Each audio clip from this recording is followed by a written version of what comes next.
The pinnacle of the rape happened one afternoon after he had just got out on break.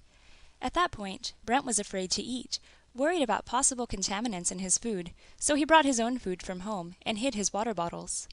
He toted them all around the studio with him in bags so that no one else could touch them. But Laurie had drugged the water coming from the water fountain, so when he ran out of water on set, he used to sweat a lot under all that makeup, so he would drink a lot of water, and it had been 10 hours on set already.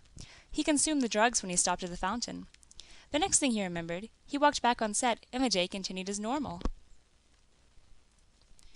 The next day, once the brain control wore off, Brent had perfect recall of what really happened, though at this stage he was so drugged out that his psychiatrist later wondered if perhaps these events may have been false memories that Jesuits forced into him, just to torment him. Laurie took his hand in the hallway and led him out of the back of the building, taking him to her car, where she proceeded to drive all the way from Los Angeles to the San Francisco Zoo. At the zoo, she had a camera with her and a set of keys that allowed her access to all the animal pens. She took him from cage to cage and made him have sex with all the animals and took pictures, laughing the whole time. Donkeys, wild dogs, turtles, monkeys, snakes, and an elephant. He felt their semen not just inside of him, but all over him, foul, disgusting, sick. The elephant tore his insides so badly that they had to call the paramedics to stop the bleeding and stitch him back up.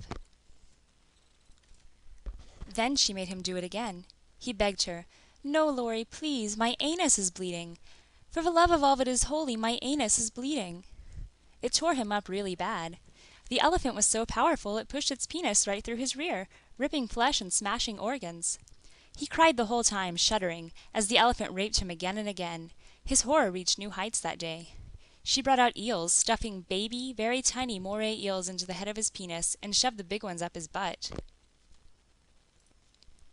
Scientists later decided that the part about the elephant penis may have been a false memory, inserted into Brent's brain to torment him.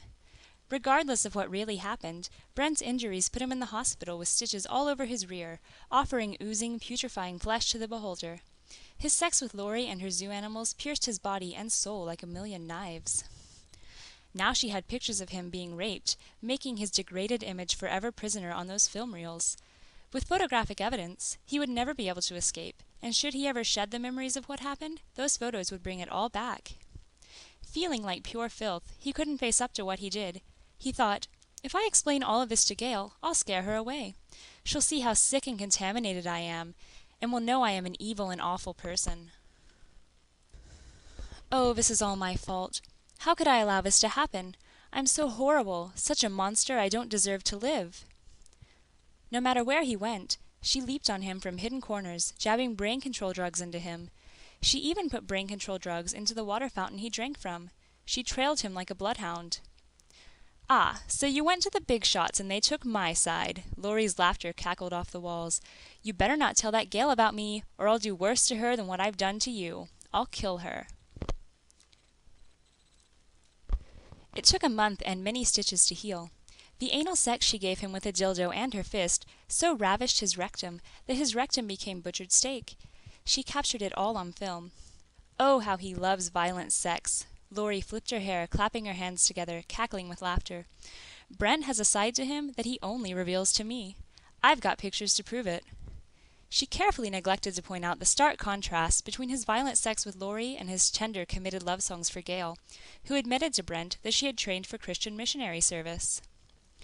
Though he tried to suppress the horror, Laurie shoved her evidence, the picture she took to the Paramount studio heads, down his throat, stabbing him to death with it. Gloating in her victory, her rape devastated a love that towered to the heavens. Gail noticed his unusual silence that 3 weeks in September of 1992. September 15th was her birthday, and he didn't call her. "Is something wrong?" she wrote him. "Have I offended you?" Silence. "Why won't you call me? What's wrong?" "Oh, something's terribly wrong." He never ignored her when she cried, but he was ignoring her. "Oh, it's because I turned him down and now I've lost him. Oh, Lord, how I must suffer for honoring your Bible and your laws." She cried so much she couldn't sleep, couldn't eat, and stopped attending church. All her heart she had flowed into Brent, and the flow had been blocked. It jammed into a wall that seemed a million miles thick. All she had lived for the past year, dammed up in torrents inside her, so that her heart exploded with pain, and she cried all through the days and days that Brent gave her silence on her phones. To make matters worse, she knew Brent read of her despair in her letters to him, and his silence toward her continued, even when he knew she was groveling in depression because of his silence. "Oh, something terrible's happened, something awful. Lord, I'm so depressed. My heart is bleeding all over the floor, and I can't stop the bleeding. I'm going to die if you don't help me." Though Gail denied Brent her body, she had given him all else, all her time, all her heart, and all her soul. Normally in church Sunday mornings and evening and Wednesday night, she skipped church for a week, barely having the strength to get out of bed. Depression overwhelmed her. Tears flowed like a waterfall. As she drove on the freeway, she cried so much she could barely see the road.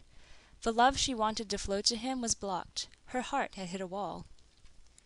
A lady at her church named Leslie sensed her despair long distance through prayer and laid flat on the ground to pray for Gail. At that moment when Leslie prayed, Jesus gave Gail peace about Brent. Her depression lifted over his silence. Gail had surrendered her feelings for Brent to Jesus and decided she could love him through prayer. Now the dam of love she had for him was no longer blocked. It would flow to him through prayer. She decided to pray for Brent for the rest of her life. That decision made her feel she was still loving him, and so her spirits lifted. After weeks of torment over his silence, she could sleep at night because she could now love him through prayer. Yes, prayers could go beyond his silence and the blockade that stood between them, and Jesus somehow would flow her love to him through the heavens. She wrote Brent to tell him this.